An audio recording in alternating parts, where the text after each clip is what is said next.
Hello, everybody. Welcome back to the Turnout. I am your host, Aloy. Don't forget to hit like, subscribe to the channel, hit the bell notification so you always know when the Turnout releases a brand new video. Today, I wanted to jump on here. Really fun, actually. It's 6:20. Uh, it's 6:20, but I haven't actually done my review of the new episode of Charmed yet. So I wanted to jump on here. And the fun thing is that right after this, I will be on Kristen Maldonado's channel to discuss this episode again with her. But let's go ahead and do the rundown for you guys who are my subscribers, obviously. So this episode, I'll just say first off, like, it's really, really good. It was a great opening season. I thought that it did a really good job kind of reestablishing the characters, and they definitely did some things differently. Like, I could tell that some of the shot composition was different. The soundtrack was very upbeat, so they fixed that part. I think it felt like Charmed again, and not kind of the depression that was season 2. It's interesting just uh, how important that soundtrack is to really drive home the feel of a show. So if that soundtrack is not good, oh my gosh, it can make the whole thing just seem really, really, kind of depressing.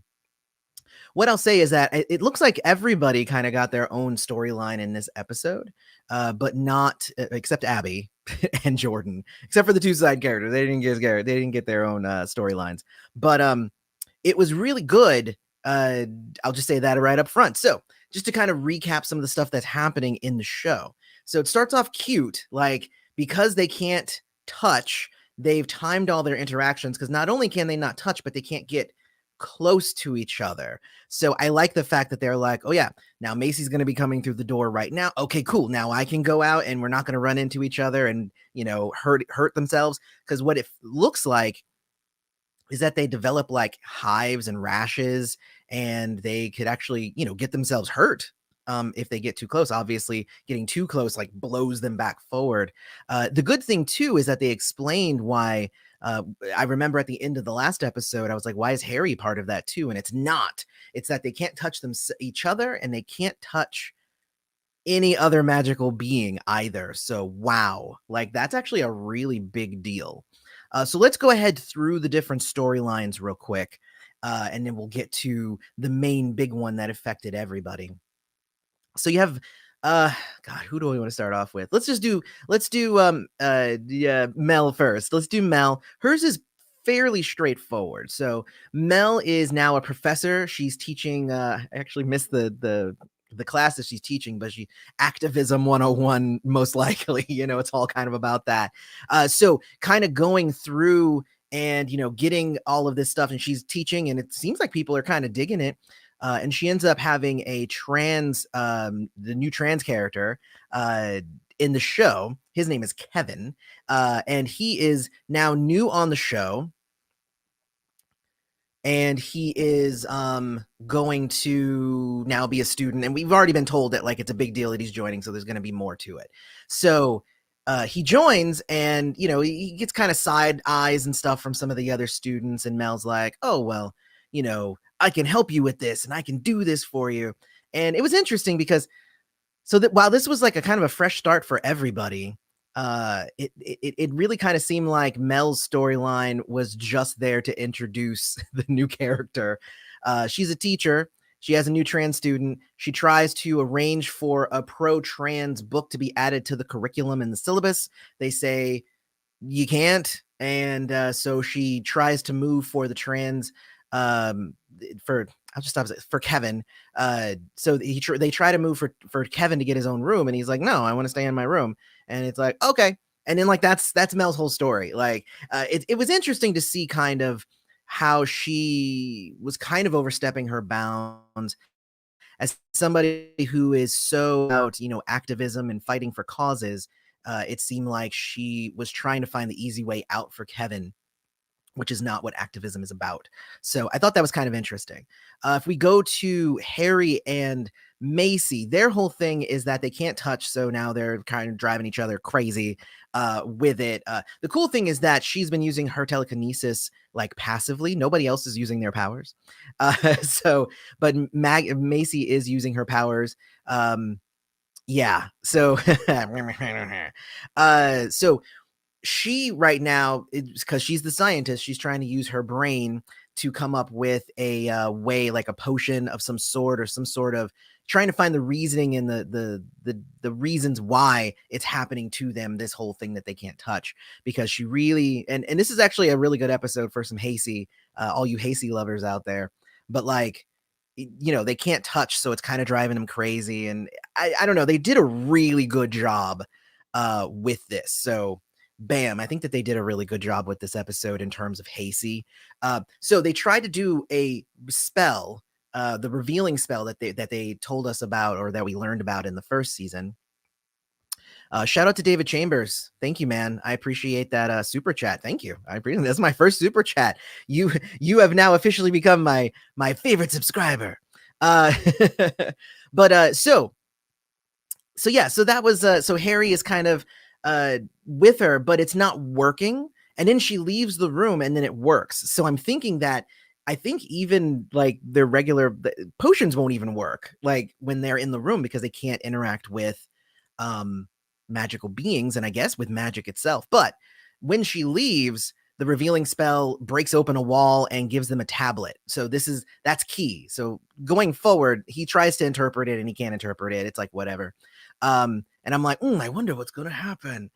So then there's that. Maggie's side story here, because everybody has their own side story, and then we'll talk about the main overview ones. Maggie is in a new class where they're talking about, I guess, intimacy or whatever, but she really wants to be the intern of this professor who seems to be misogynistic and seems to overlook her because she's a woman, and is going for Antonio instead in the class, who is a man. So I kind of like Antonio. Antonio is my brother's name, so I have like a soft thing for people named Antonio. But Maggie's like, really trying to, earn his respect, but he's mostly just overlooking her, allowing Antonio to interrupt her. And at every moment during this, I was like, how come she's not using her emotion powers to make them nice to her? I guess that's personal gain, but still, like, you have the power to do that. Like, do that shit. So anyway, let me see. Yeah. I mean, that's really Maggie's whole gig.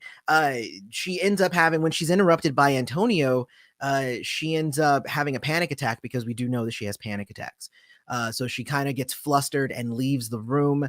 And while she's getting an attack, there's something else happening. But I want to point something out here, is that at the very beginning, her and Mel are having a conversation, and she's just like, you haven't been able to see Jordan? And she's like, I mean, every time we try to get close, and I friend zoned him and all that stuff. And then Maggie goes, you know what? This year is the year of me. And I'm like, I just rolled my eyes. I'm like, what year isn't the year of Maggie? Ugh, Maggie. So Mel gets shafted again, and her storyline is just to introduce Kevin. Maggie is all about Maggie again. And Macy and Harry, I like them. They did really good with their part of the episode. So no complaints on that end. I'll just say that. But also, I forgot to even say, this is 3 months later. So what is also happening throughout this episode is each of the sisters gets possessed one night after the other by this weird spirit thing. And the last night, of course, is when Maggie and Mel say, I was having bad dreams. I was having bad dreams too. I don't know which one is the deep voiced one. But they get to a point where they're like, oh man, where's Macy? And then they go to the command center, and the demon that got summoned has taken Harry. So I was like, eek! Because, I loves me some Harry. Don't be messing with Harry. Don't be messing with Harry. I mean, although I like Jordan better. Just saying, I do like Jordan better. Real quick, gosh. Okay. So here we are. Now we're to the demon. So they try to chase down the demon, right? They open a portal because Macy has figured out that whatever their energy is that's making them not be able to touch, it's like an energy signature, and she can track the demon who has Harry that way. Smart. I mean, again, very, very smart. Uh, I mean, you have to keep your smarts when you're losing your mind because you can't touch each other.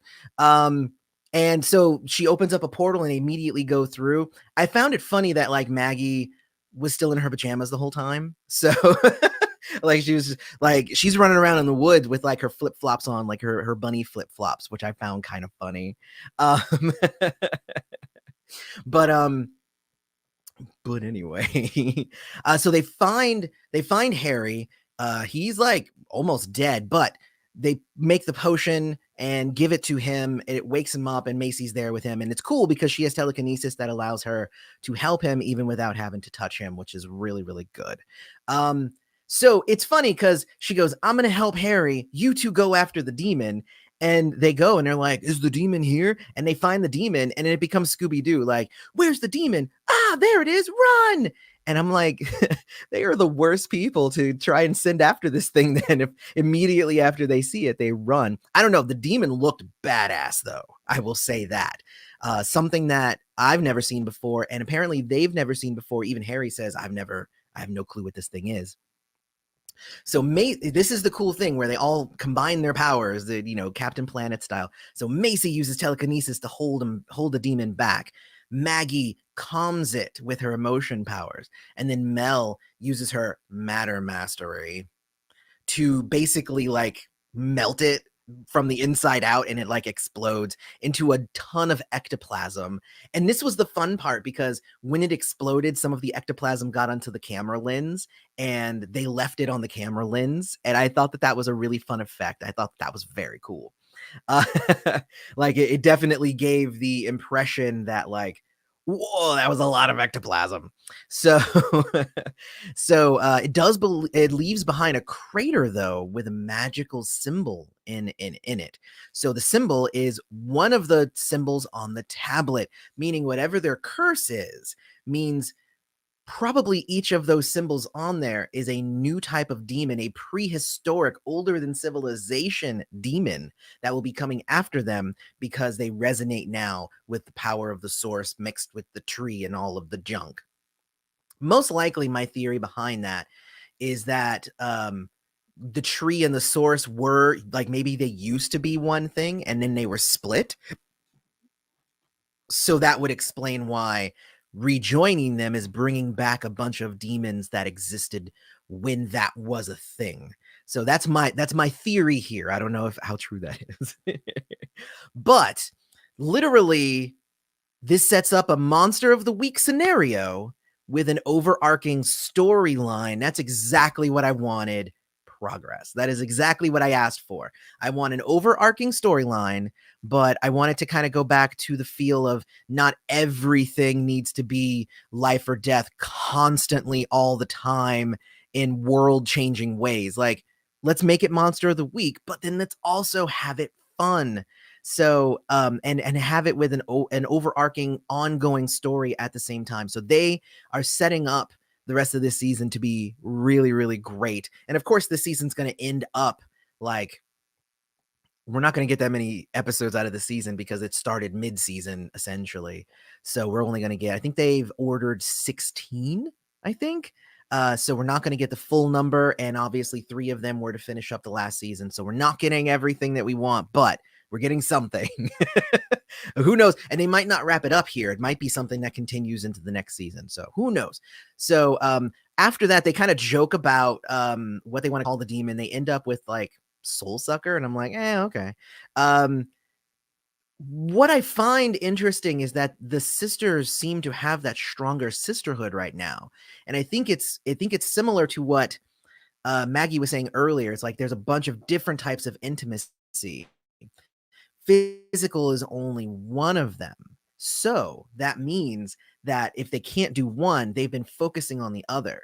And I think that that's something really good, because if you can't just go, Macy, I love you, and then you give him a hug, then you need to focus on other ways to show that you care. And I could feel like that sisterhood in this episode. I thought that they did a really, really good job with, again, 3 months later, they've all gotten closer to each other. They can't touch, but like they are closer despite not being able to touch. So also, Maggie is now more determined to get an internship and not Antonio. I think it's a weird thing because yes, like Maggie should definitely get a shot and be in the running and shouldn't be ignored because she's a woman, but also it's not as if Antonio wasn't like, debating her, and he apparently also could become the intern. And I guess I just want to stick up for Antonio here a little bit, because again, I like the name Antonio, but he might also have the qualifications to be the intern. And what it should be is it should be an even playing field where they are both able to show what they can do. Right now he kind of has the advantage, but just because he has an advantage doesn't mean he doesn't deserve it as well. This just gives me flashbacks to second season, where Jordan's like, I'm gonna go out for the job, and Maggie goes, but I need the job. Can you not go out for the job? And I was like, it's like, what?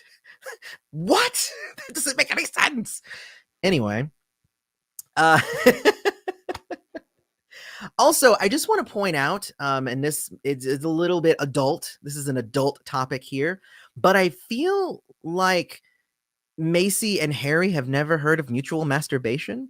Yes, they can't touch each other, but there are a lot of things that you can do um, that don't involve touching each other, I guess is all I'll say. That might be a little racy for some of y'all, but I think it's just, I feel like the idea of intimacy is limited, I guess, in Macy's, because her view is very black and white of most things. So it makes sense that she's like, if I can't touch you, then it's hard for me to do things, because that's how she defines it. There are different types, and you can always touch yourself. So then at the end of the episode, a hole opens in reality and another demon comes out. Great. I think the only thing missing is, how is any of this related to Abby, who is now full demon, or the demon overlord, or something?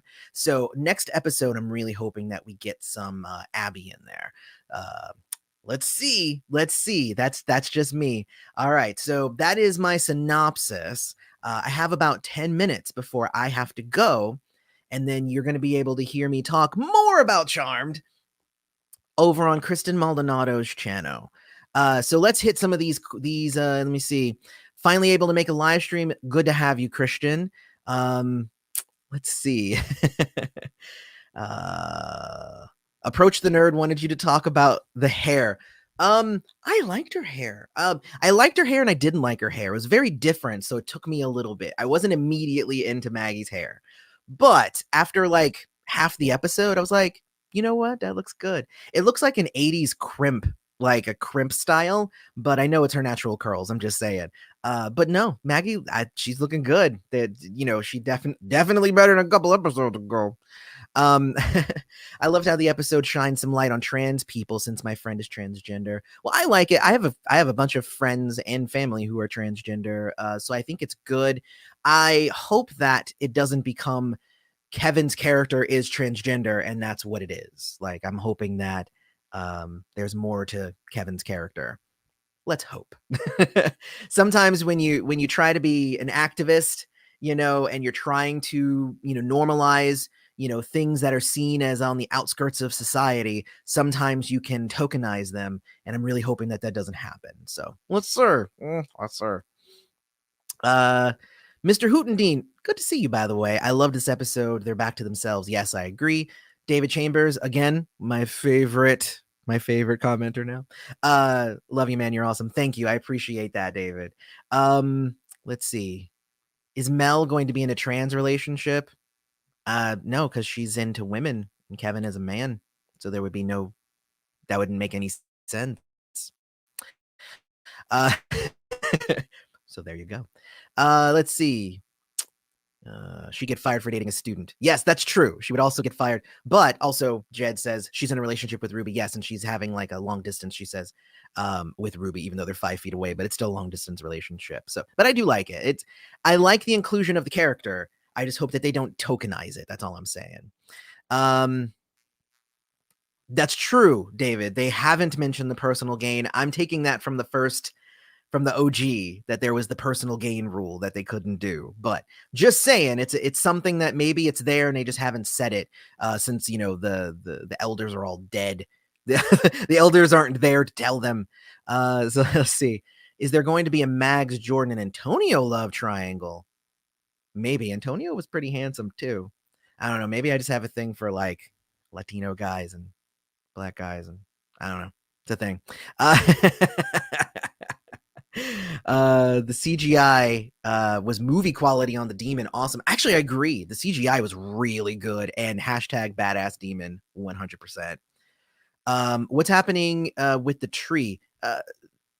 That's my thought, is that the source combined with the tree. I'm glad that theory, I made it up right here while I was sitting here. I didn't even have that in my notes. I kind of came up with that here.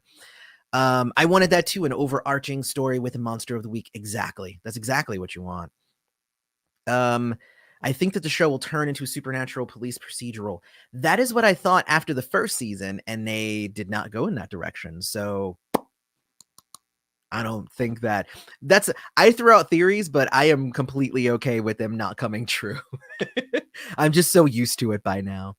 Let's see. Am I the only one that can see them going down the Magtonio path, enemies to lovers? Yeah, I mean, I could see it, but with Jordan there, that turns a whole thing. And it actually could turn into something, because it could be, I can touch Antonio, but I can't touch you, Jordan. So it becomes are you going to go for the thing that you can touch, or are you going to go for the one that you really want, but you friend zoned, and he's like a puppy dog now, and it's really annoying. Anyway, Liliana, I feel like there's going to be a love story with the enemies to lovers trope in the show that will go to Mel and Abigail. I hope not. I know that Maria over at Approach the Nerd is really into Abimel. Nah, I honestly, I wanted Abby with Harry, and if she's not with Harry, then with Jordan, definitely. That would be really great. They make some beautiful babies. But but if I, if it was Mel or she's single, I personally would want her to be single. I don't see them. I don't see them together. I don't see the chemistry. Hey, Kevin. Let me see. What do you say about Macy's straightened hair at the end of the episode? You do what you want to do. It looked good, regardless. Like, it wasn't straight and ratchety. I feel like the true villain is Abby's mom and sister. That's funny. Let's see. Yeah. All right, cool. I think it's another demon, David. Yeah, probably. All right, guys. So in 15 minutes, go over to Kristen Maldonado's channel, and we will be discussing this episode more. Thank you for tuning in to my channel and having a fun time with me here. I'm going to grab a quick bite to eat, and then I will see you over there at 7 Eastern, obviously. So I have been your host, Aloy. This has been the Turnout. Thanks for showing up. I love you all. This was so much fun. I can't wait for next week. I mean, the season's back. Oh, it's so good. All right. See you guys later. Bye.